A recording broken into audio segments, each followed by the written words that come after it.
Assalamualaikum warahmatullahi wabarakatuh.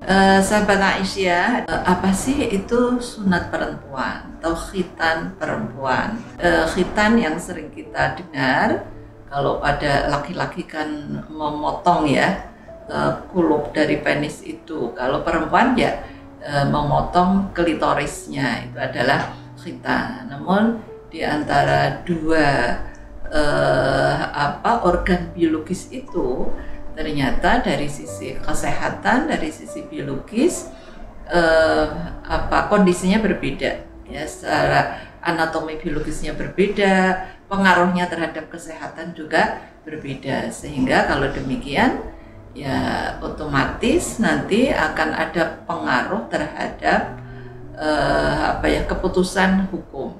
Karena kalau misalnya di Muhammadiyah dalam memutuskan hukum kan ada beberapa pendekatan, pertimbangan. Oh, dilihat bayani, ada nggak sih nasnya, perintahnya atau larangannya dalam Al-Quran maupun dan As-Sunnah.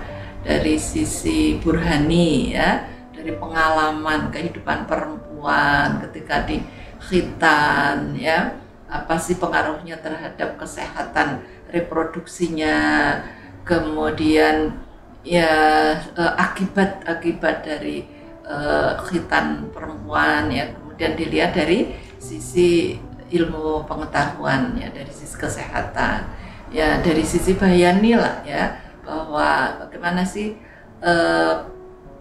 penghayatan perasaan kita, nurani kita kalau melihat bayi katakanlah ya, perempuan yang dikhitan ternyata memang mengakibatkan berbagai macam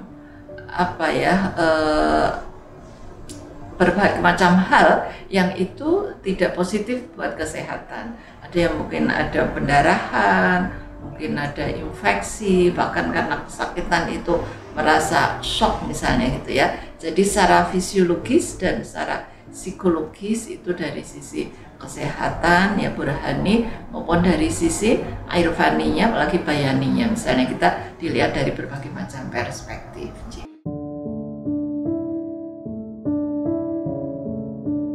Bagaimana pandangan masyarakat ya, berarti kan bagaimana praktik-praktik gitu ya, praktik-praktik sunat perempuan itu yang ada di masyarakat.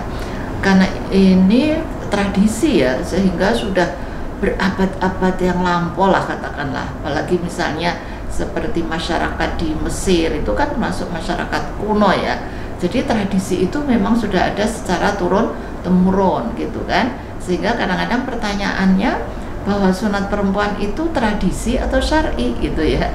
Oh, kalau tradisi adakah landasan syar'inya gitu ya. Nah, ini nanti yang akan kita bahas gitu. Tapi yang jelas tradisi ini memang berkembang ya, di Indonesia itu juga berkembang, dan kebetulan ya ini Suara Aisyah edisi 1 ya, tahun ke-99 Januari 2025 ini salah satu artikelnya tentang khitan perempuan ya, pertanyaan tradisi atau syar'i itu. Oh, kalau dilihat tradisi memang di sini di Indonesia misalnya ya, ada di berbagai macam daerah, bahkan misalnya di daerah tertentu itu ada semacam walimatul khitan bagi perempuan, yang itu pesta dan pesta besar-besaran itu ya, di satu daerah itu. Misalnya ini di Gorontalo, namanya aja beda-beda ya. Di Gorontalo itu namanya mandi lemon gitu ya. Di Banjar itu namanya basunat. Banten ada namanya capitan ya. Di Lombok itu suci murni. Bangka Belitung itu selam gitu ya. Jadi ini berarti memang ada tradisi ini ya. Bahkan sebelum Islam datang gitu ya, itu ketika Nabi diutus kemudian hijrah ke Madinah, beliau menemukan ada praktek khitan perempuan. Bahkan beliau nanti dalam satu hadis yang meskipun ada kritik terhadap hadis itu, tapi nyata di dalam sejarah ya, dalam sejarah tasyri' itu Nabi menemukan seorang perempuan juru khitan. Tapi tradisi di Mekah tidak ada, sehingga ya dalam sejarah yang nggak ada putri-putri Nabi ya kan, perempuan ya yang sampai dewasa, sampai berkeluarga itu kan perempuan, karena putra-putra yang laki-laki itu sudah wafat ya, itu juga nggak ada gitu ya. Jadi ini memang banyak sudah ada tradisi itu, bahkan sampai sekarang masih ada ya. Ini ada dari hasil riset kesehatan dasar Riskesdas tahun 2013, sudah lama ya, bahwa secara nasional persentase anak perempuan yang pernah disunat itu masih tinggi, mencapai 51,2% katanya ya. Nah sekarang itu memang di rumah sakit itu ya memang tidak melayani untuk khitan perempuan, tapi kadang-kadang masih ya ada masyarakat yang ingin gitu kan ya, mendaki, sehingga mungkin para dokter bidan sudah nggak melayani ya, apalagi dengan keluarnya kemarin ya peraturan pemerintah nomor 28 tahun 2024 tentang peraturan pelaksanaan undang-undang nomor 17 tahun 2023 tentang kesehatan ya. Di salah satu pasalnya, di pasal 102 tentang upaya kesehatan reproduksi bayi, balita dan anak prasekolah, di sana disebutkan pasal 101 ayat 1 ya huruf A, itu disebutkan bahwa menghapus praktik sunat perempuan. Jadi secara regulasi di Indonesia memang sebenarnya sudah tidak ada, tapi praktiknya itu masih ada. Sehingga kalau ada praktiknya itu tidak memotong klitorisnya, tapi istilahnya yang membersihkan. Tapi kalau meskipun membersihkan, di situ kan ada katanya menurut informasi masih dituliskan, sehingga Menteri Pemberdayaan Perempuan periode Pak Jokowi ya, Bu Bintang, itu ketika audiensi dengan PP Aisyah, beliau menyampaikan ada keresahan. Satu keresahannya yaitu praktik-praktik itu masih ada, padahal sebenarnya tidak memotong gitu ya, hanya membersihkan saja. Tapi meskipun membersihkan, karena klitoris bayi itu kan masih kecil banget ya, kalau itu disentuh itu kan sangat-sangat sensitif ya, apalagi kena luka kecil itu nanti ketika udah besar akhirnya menjadi besar ya, menjadi besar dan mengganggu kesehatan reproduksi perempuan. Pertanyaan beliau yang kedua kenapa sih ulama para kiai katanya ya kok masih mensunahkan ya, membolehkan mensunahkan khitan perempuan? Pertanyaan saya saat itu, kami di PPAIS yang menerima kehadiran beliau dalam diskusinya, saya menyampaikan, ulama yang mana Bu? Karena di Muhammadiyah itu berbeda ya, ada fatwa, bahkan sudah ada keputusan.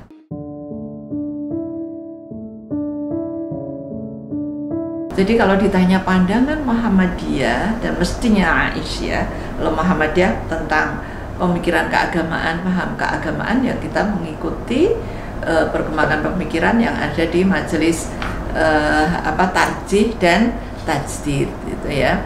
Namun sebenarnya memang tadi saya sampaikan ada berbagai macam pendapat ya. Katakanlah ada khilafiyah gitu ya, ada perbedaan pendapat. Tidak hanya sekarang, ulama klasik pun itu juga berbeda pendapat. Kenapa ada perbedaan pendapat? Ya karena mungkin landasan syar'inya atau perspektif itulah ya, metodologinya dalam menetapkan hukum itu yang berbeda. Nah, sebelum sampai ke Muhammadiyah, saya ingin menyampaikan kalau itu ada perbedaan pendapat, terus gimana sikap kita? Kalau saya secara pribadi ya menghargai ya, bagaimanapun itu adalah karya intelektual para ulama Islam yang menunjukkan bahwa perkembangan ilmu ya dalam dunia Islam itu luar biasa ya. Hanya saja sebagai seorang Aisyah, kader Aisyah, pimpinan Aisyah, warga Aisyah, mestinya kita adalah memahami dan mengikuti bagaimana keputusan Muhammadiyah ya. Jadi ini ada berbagai macam pendapat, saya tidak akan menyampaikan lah ya di forum ini, tapi kita masuk khusus saja, khusus tentang tentang pandangan Muhammadiyah. Tapi kembali ke mazhab, misalnya mazhab Syafi'i ya, dia mengatakan wajib gitu ya, wajib khitan itu baik laki-laki maupun perempuan. Sementara mazhab Maliki mendasarkan kepada satu hadis bahwa khitan itu sunnah lirijal, ya, khitan itu sunnah bagi perempuan, makrumah linisa, tapi itu satu kemuliaan atau kehormatan bagi perempuan itu. Sehingga dari hadis ini maka Imam Malik juga menyatakan bahwa oh itu sunnah laki-laki, sementara perempuan makrumah. Dan ini nampaknya yang berkembang di Indonesia, pandangan fatwa dari Majelis Ulama Indonesia. Sementara di dunia Islam ya, kita lihat sajalah di Darul Ifta, ya, Darul Ifta Al-Misriyah itu di Kairo, Mesir, telah mengeluarkan fatwa, itu sudah lama ya, 3 Juli 2007 ya. Antara lain menyampaikan sebuah kesepakatan bahwa khitan perempuan sebagaimana praktik yang berlangsung dewasa ini adalah tradisi, dan tradisi itu menurut fatwa adalah diharamkan atas dasar hukum agama. Ya. Kenapa? Ya, karena didasarkan pada penelitian ahli medis ya, yang meyakini bahwa ia adalah tindakan yang membahayakan baik secara fisik maupun psikologis. Tadi sampaikan ya, khitan atau menggoreskan kecil aja pada klitoris perempuan tanpa alasan yang dibenarkan atau situasi emergensi maka tidak dibolehkan dan diharapkan secara agama. Tegas ya, mengatakan itu haram itu. Khitan perempuan adalah praktik tradisi. Nah, tradisi itu adat dan bukan berdimensi syiar agama dan ibadah ya. Jadi itu bukan ibadah tapi di tradisi. Jadi ternyata tradisinya tidak berdasarkan syar'i. Nanti kita akan bahas ya. Ya, hanya khitan laki-laki yang merupakan syiar agama dan konsensus ulama dan ahli medis. Ya. Nah, ternyata Darul Ifta itu juga mendasarkan kepada pendapat ulama, baik ulama klasik maupun ulama modern. Ulama klasik misalnya Ibnu Mundir mengatakan khitan perempuan tidak mempunyai sumber informasi dan hadis yang bisa diikuti. Berarti secara bayani tidak ada yang kuat. Ibnu Abdul Bar ya, dalam kitab At-Tahmid mengatakan pendapat yang disepakati kaum muslimin adalah khitan laki-laki. Ya. Sementara ulama modern, Grand Sheikh ya, Grand Sheikh itu ya Syekh besar itu ya, Universitas Al-Azhar ya, di atas rektor itu Dr. Muhammad Said Tontowi ya, menyampaikan terhadap khitan perempuan maka tidak ditemukan teks agama yang valid ya.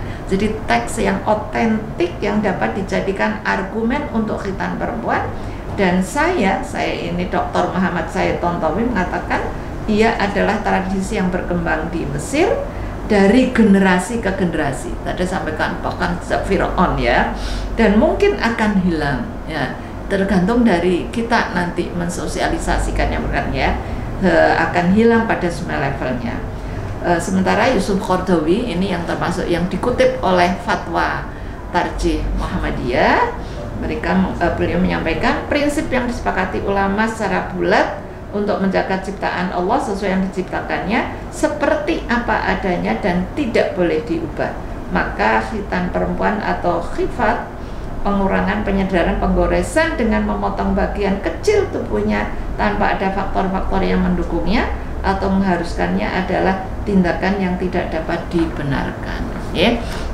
Nah, sekarang bagaimana Muhammadiyah?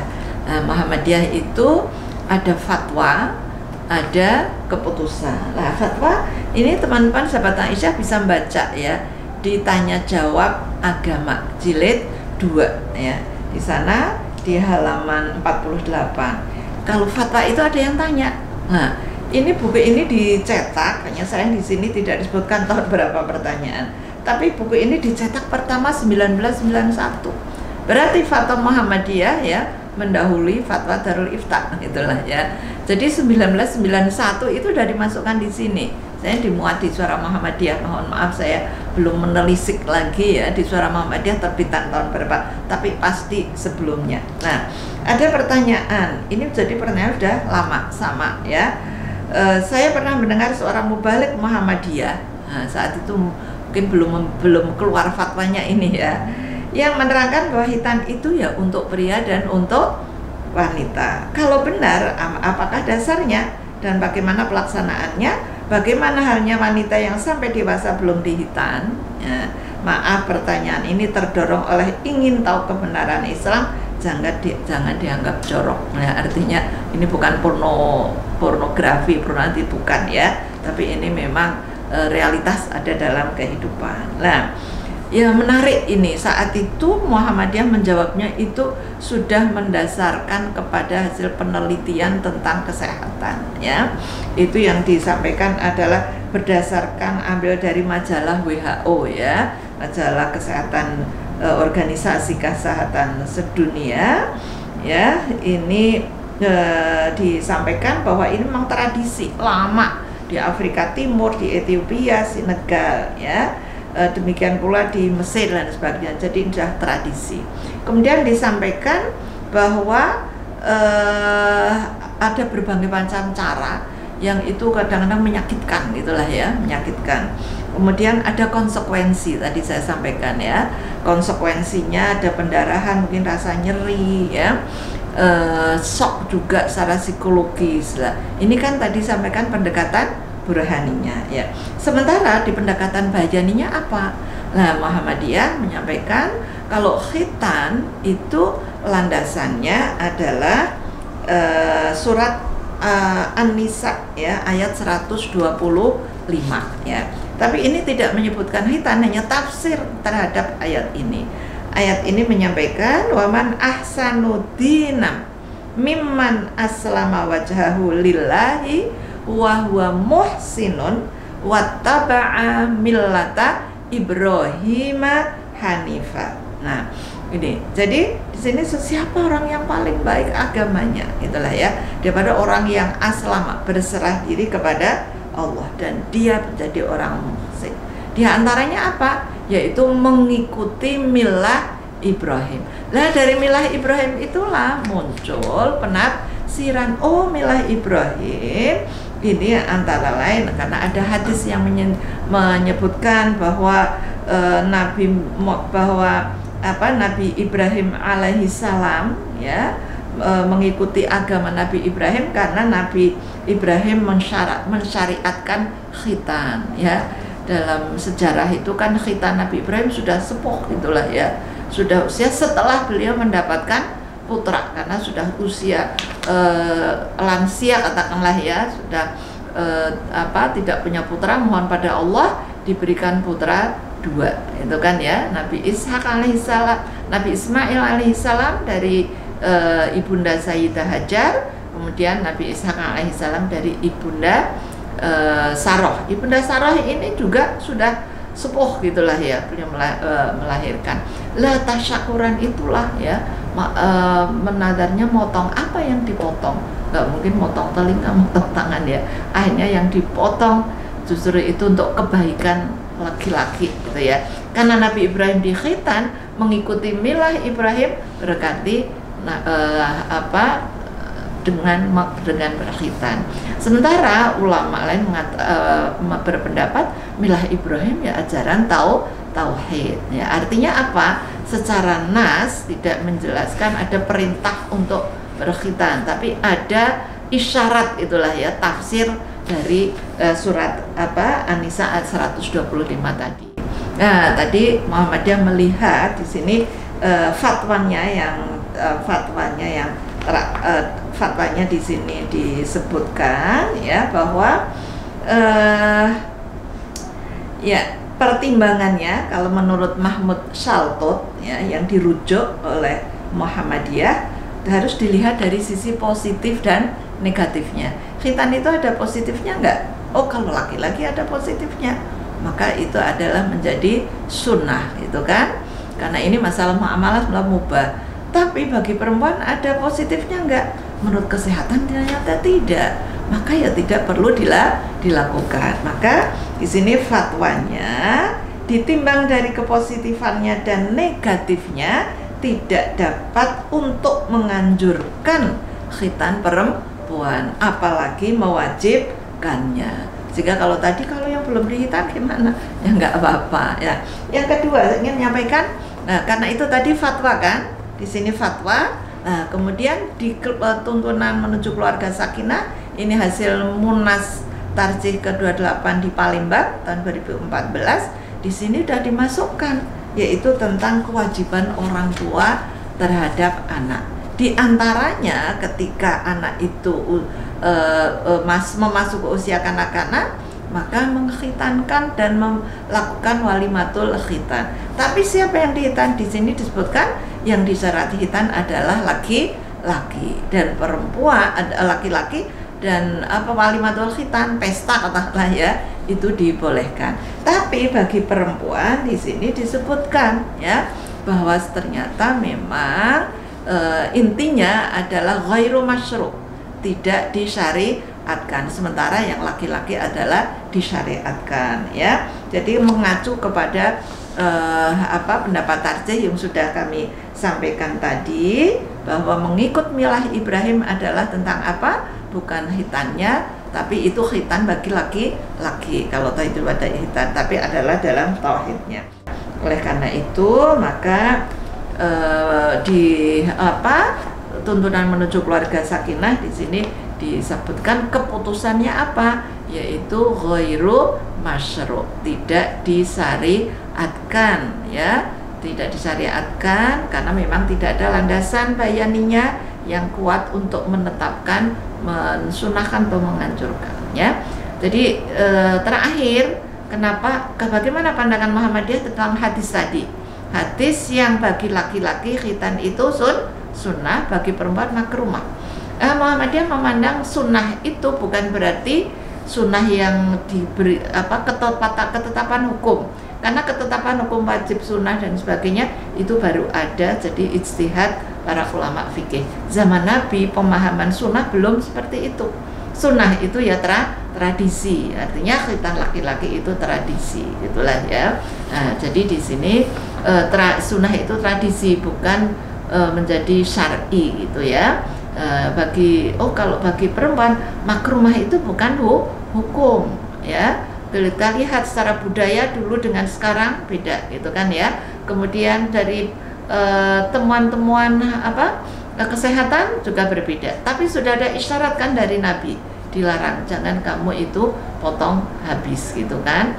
Kalau sekarang itu temuan pengetahuan bahwa sekecil apapun itu akan berpengaruh tidak baik kepada organ reproduksi perempuan, maka secara burhani tidak baik, ya sudah, Muhammadiyah menganggap bahwa khitan perempuan itu tidak dianjurkan.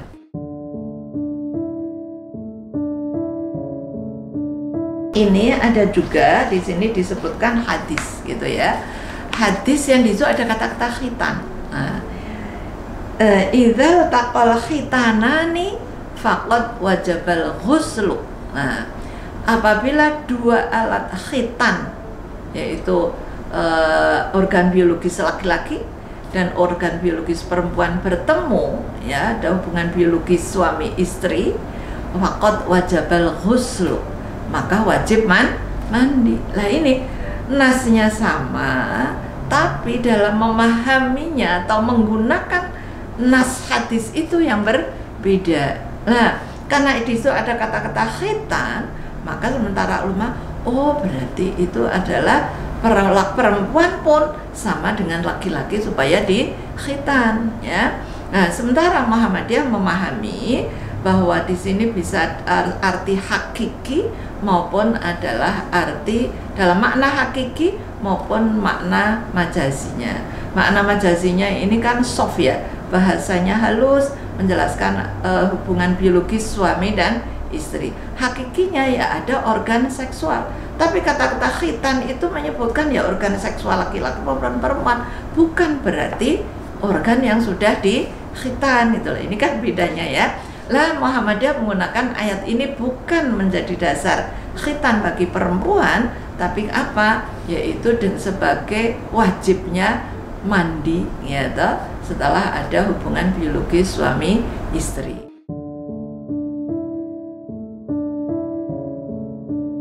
di dalam buku ini disebutkan ada hadis. Ya, tadi saya sampaikan ada seorang juru khitan perempuan, ya. Hadis ini diriwayatkan oleh Imam Abu Daud. Ya, dari Ummu Atiyah Al-Ansori, dia cerita, oh di Madinah ada juru khitan perempuan. Kemudian Nabi memberikan nasihat, gitu ya, pada juru khitan itu, la tanhaki, ya, jangan kau potong habis, gitulah istilahnya, ya.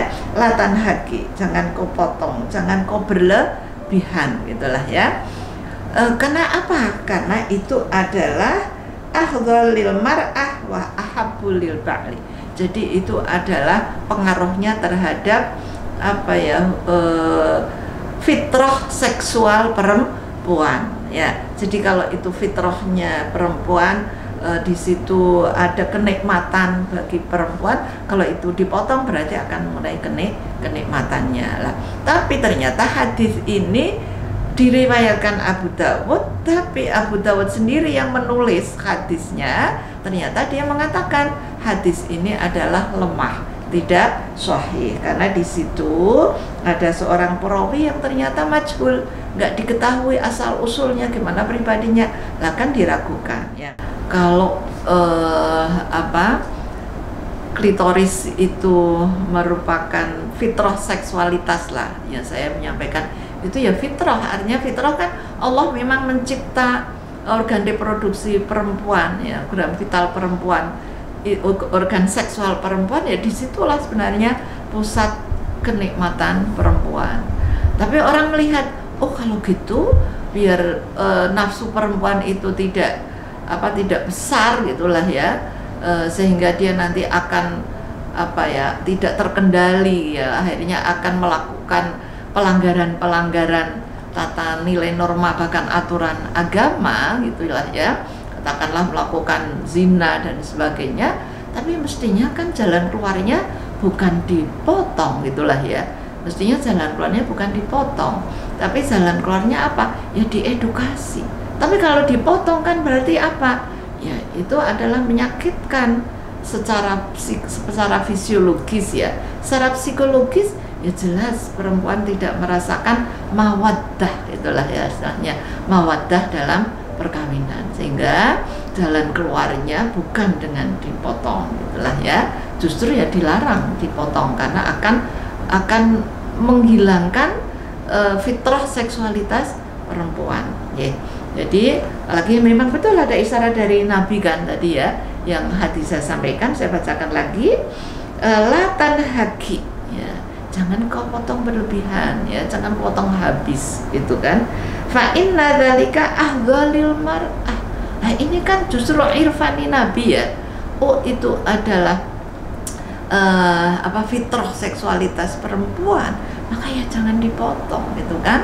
Dan juga wa ahabbu ilal ba'li, ya, dan itu disukai oleh suami, artinya bahwa ini di keluarga sakinah ini juga disampaikan bahwa ada kesetaraan laki-laki dan perempuan, kan, di kesetaraan dalam kehidupan berkeluarga. Di situ ada mawaddah, ada rahmah, itu kan, ya, dalam surat Ar-Rum ayat 21 kan, wa min ayatihi an khalaqalakum min anfusikum azwaja, ya, litaskunu ilaiha. Nah, tujuannya untuk mendapatkan kesakinahan, ketentraman, kedamaian. Gimana dapat kesakinahan kalau organ seksual untuk merasakan mawaddahnya, gitulah, ya, itu ternyata sudah dipotong. Nah, ini kan sebenarnya, ya, kalau kita lihat, ya, berarti ini, ya, mestinya nggak dipotong itu ya satu dzari'ah, ya,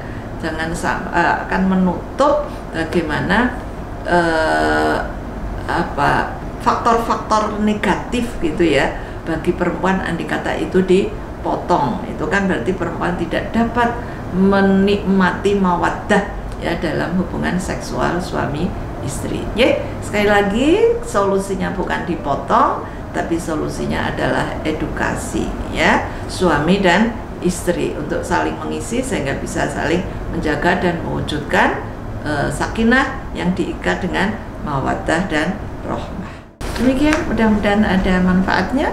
Kurang lebihnya mohon maaf. Nasrul minallah fatun qarib. Babashirul mu'minin. Assalamualaikum warahmatullahi wabarakatuh.